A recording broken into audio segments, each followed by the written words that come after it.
Hey everybody, Dirili here. Thank you so much for joining me for another episode of Destiny's Princess, a war story, a love story from the Forbidden Romance series. We are on Kotaro's story on Chapter 4, Silverwing. In the last chapter, we got to see a little bit of Kotaro's dangerous side, which to me was pretty sexy. Although I hope he still maintains his cheerful, childlike innocence too, but hopefully that dark side will come into play sometimes when he's protecting us. And not in some bad way. Although I do love my yandere, so honestly it wouldn't bother me too much if a little bit of that comes back on me. Without further ado, you can just sit back, relax, and let me read you a story. I woke up earlier than usual that morning. Huh? I'm up before Kotaro. Maybe he's busy and he's not coming today. I stretched my back. The air was so refreshing early in the morning. I'll get dressed before Kotaro comes. Oh, don't get caught in the middle dressing. I was sure he'd be surprised if I finished dressing myself before he showed up. Maybe disappointed because he likes to see us in our nightgown. I hummed. Oops. I skipped. I hummed to myself and exposed my chest. What did I say? Of course he had to walk in on it. Huh? Huh? I heard a voice from the window, and my hand stopped. Well, what is he wearing? That's a little flamboyant. And why is there nothing but sky behind him? I timidly looked, and outside my open door was... And he actually came to the door? Well, I thought I saw Kotaro in some odd getup, but there was no one there. Whoa. Wait, was that the sound of someone falling? Kotaro? I panicked and rushed towards the window. I looked down and saw Kotaro hanging on the eaves, desperately trying to climb up. I must have really flustered him. Hey. I let out a sigh. Geez, I'm glad you're okay. Get up here this instant. Okay. I meant to do that anyway. I think you should hide the front of your body a little more. Huh? I looked down at my body. I desperately contained the scream that welled up inside me. I was just thinking this, but why did you scream when you fell? I'm the one who should have screamed. Kotaro finally entered the room and averted his eyes. He awkwardly scratched his nose. Well, that's true, but you know... What is that supposed to mean? What do you want me to agree to? Well, you are poisonous to the eyes. What? Look at him blushing! Ah! Didn't you tell me you came to feast your eyes on me in my nightgown? Yeah, in it, not out of it. But oh my god, that outfit! Yeah, I did, but... Kotaro became red and started scratching his head. I don't understand you at all. I looked toward the window. I always wondered where you came in from, but it was the window, wasn't it? But he was at the door, she said. No, normally I don't. I just thought I should change it up sometimes. Oh? He was dressed casually. I asked Kotaro the question that was on my mind. What's with the outfit? Are those clothes part of your change of pace? I didn't call them strange clothes because I didn't want to hurt his feelings. He should take off the outer coat. It looks like what you're wearing underneath is fine. This? The clothes I always wear got dirty, so I'm having them washed today. Oh, so that's why. I look good, don't I? Kotaro was proud from the bottom of his heart. I said... I should just say yeah, but I have to say, isn't it a little too gaudy? Maybe he doesn't like it himself, maybe it's just the only thing that was available. Isn't it a little too gaudy? I spoke honestly, and Kotaro pouted his lips. Ah! That's the point. You just don't get it. Who cares? Ninjas usually wear ugly clothes to blend in with the scenery. I at least want to wear flashy clothes on my day off. Oh, so that means you can be leisurely today. Yup, as long as nothing big happens. Hanbei said we could rest today, because we'd done such good work yesterday. Oh, Hanbei had said that. I felt like it was hard to approach him, but he was a considerate person after all. So, Princess, about tonight. When Kotaro began speaking, "Good morning, Princess," I heard a handmaid's voice from outside. I'll come back later. Look at that evil look on his... that's an I have intentions look. Kotaro spoke quickly and disappeared. He's always so nimble. It seems like it would be really hard to be covert in that, though. I sighed in admiration and irritation. Princess! Oh, sorry, come in. The handmaid entered and tilted her head. I thought I heard you talking to someone just now. Really? I must have been speaking to myself. I feigned ignorance and let out a chuckle. Princess? No, it's nothing. Nevertheless, Kotaro's outfit. I'd feel depressed too if I had to wear a ninja outfit all the time. No wonder he wanted to wear something like that from time to time. Today, Kotaro seemed a bit strange. He'd screamed and had fallen from the window after all. Oh, he was flustered. Thanks to his actions, the embarrassment I'd felt about us almost kissing flew away. Today's weather is so lovely. It's really great, isn't it? It truly is. That afternoon, I'd helped out doing the laundry in the courtyard. At the moment, the castle was short-handed. Many people had been killed by the demons.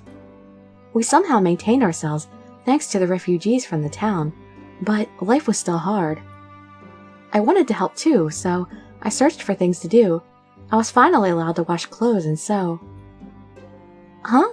This is... It was a familiar-looking ninja garb. It looks like one of the Fuma Squadron's clothes. I heard it was hard removing the stains. I see. It must have been stained with blood from their enemies, like Kotaro had told me. He usually acted like a child, so I couldn't imagine him bloodthirsty, covered in gore. Oh, that's right. The handmaid suddenly giggled. Now that you mention it, I heard something from one of the maids. The leader of the ninjas showed up, apologized for the stains, and did a strange performance. Oh, what kind of performance?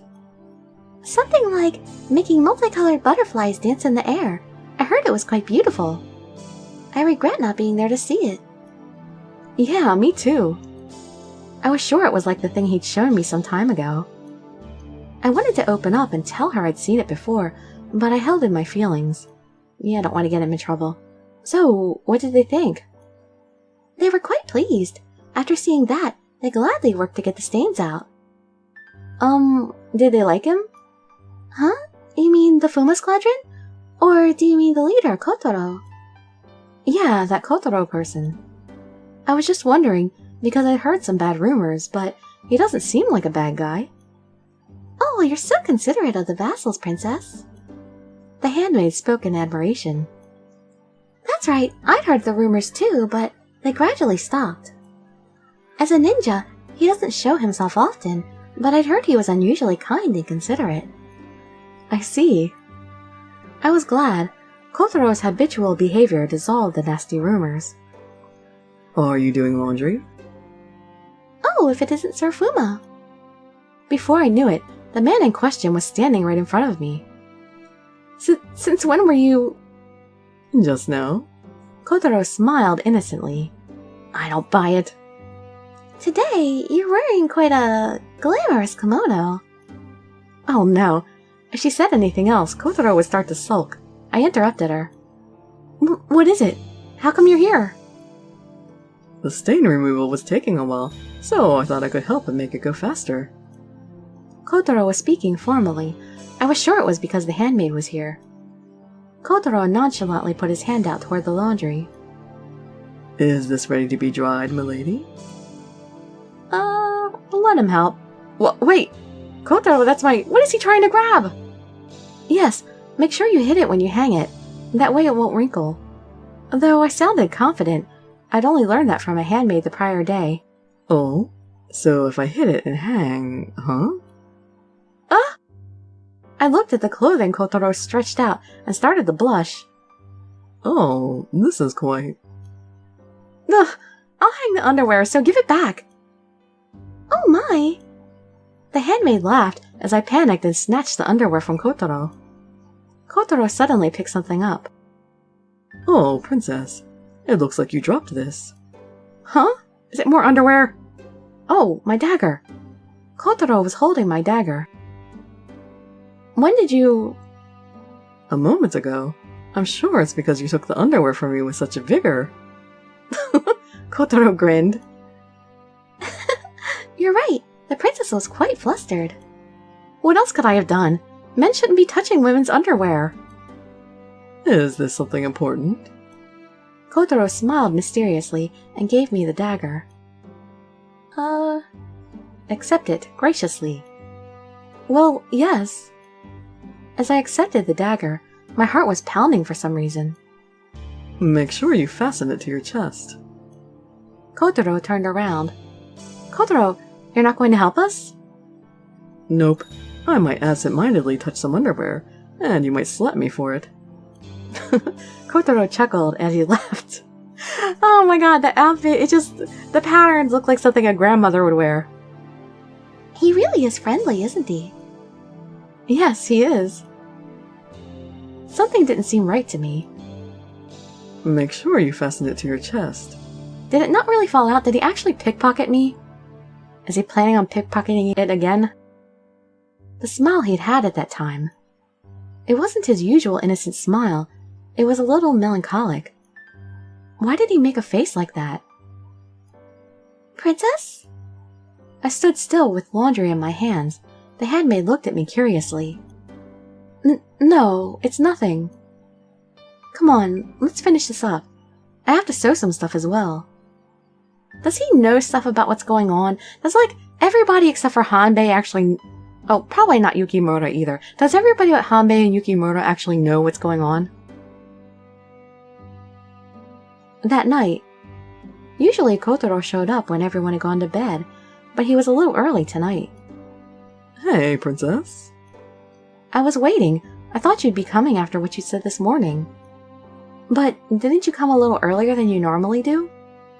Yeah, and there's a little something I wanted to do today. Something you wanted to do? Yeah. Say, Princess, do you want to go outside? Huh?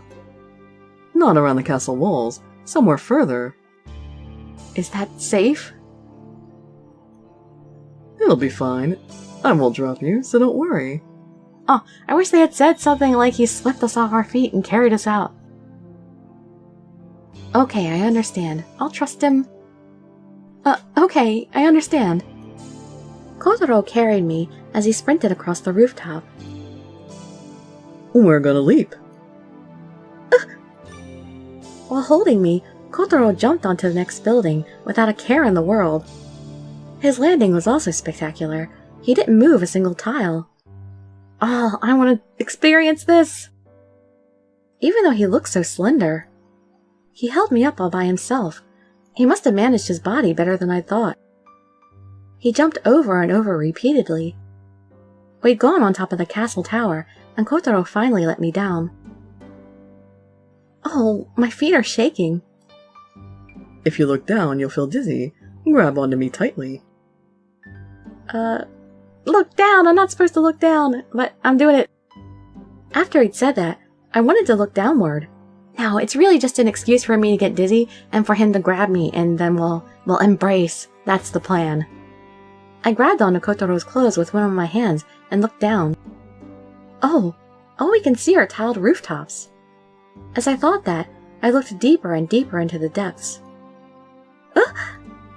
When I looked into the pitch-black darkness, my feet began to give out. I put more strength into the hand that was holding onto Kotaro's clothes. That's why I told you not to look down.